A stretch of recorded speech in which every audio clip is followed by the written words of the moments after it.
అంజనేయులు రండి.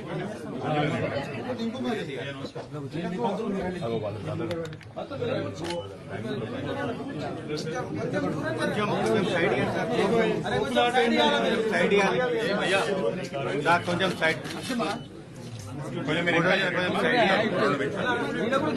కొద్దిసేపు మాట్లాడుకోకుండా సైలెంట్ మనం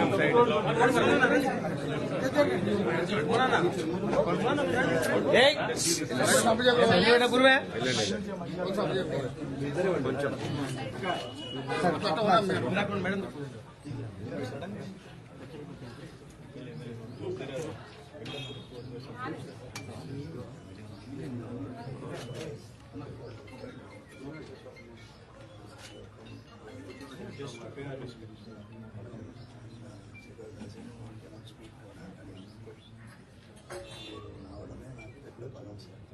దేశంలో అధ్వాన్నంగా మారిన శాంతి భద్రతలకు అద్దం పడుతూ మరి చిలుకూరు బాలాజీ దేవాలయంలో పెద్దలు చాలా కాలంగా సౌందరరాజన్ గారు, వారి తర్వాత ప్రధాన అర్చకులుగా అదే రంగరాజన్ గారు ఇక్కడ ఏదైతే సేవలు అందిస్తున్నారో వారిని ఇవాళ అగౌరవపరచడమే కాకుండా ఈరోజు రాష్ట్రంలో అధోగతి పాలైన శాంతి భద్రతల సాక్షిగా వారి మీద దాడికి దిగడం ఏదైతే ఉందో నిజంగా కూడా అత్యంత దుర్మార్గమైన, అత్యంత నీచమైన కార్యక్రమం.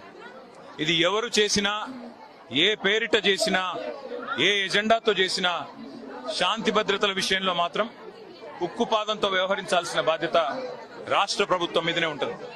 ఇవాళ భగవంతుడి సేవలో నిమగ్నమయ్యే పెద్దలు రంగరాజన్ గారు, సౌందరరాజన్ గారి కుటుంబం పరిస్థితి ఈ విధంగా ఉంది అంటే మరి రాష్ట్రంలో శాంతి భద్రతలు ఎంత అధ్వానంగా ఉన్నాయో దీన్ని బట్టి చెప్పవచ్చు.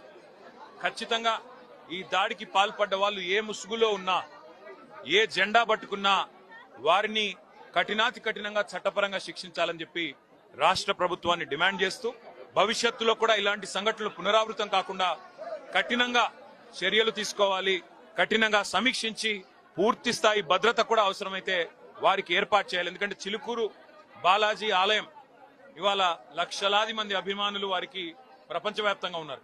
అట్లాంటి చిలుకూరు బాలాజీ ఆలయానికి మరి గొప్పగా సేవలు అందిస్తున్న ఆ కుటుంబాన్ని సౌందరరాజన్ గారు కానీ, రంగరాజన్ గారు గారిని వారిని అవమానించడం అంటే నిజంగా కూడా ఆ స్వామివారి భక్తులను అవమానించడమే, ఒక దైవ భక్తుడిని అవమానించడం అంటే దేవుణ్ణి కూడా అవమానించినట్టే. కాబట్టి తక్షణమే ఈ విషయంలో కఠినాతి కఠినంగా భవిష్యత్తులో మళ్ళీ ఇట్లాంటి పునరావృతం కాకుండా చర్యలు తీసుకోవాలని ప్రభుత్వాన్ని డిమాండ్ చేస్తా ఉన్నాం.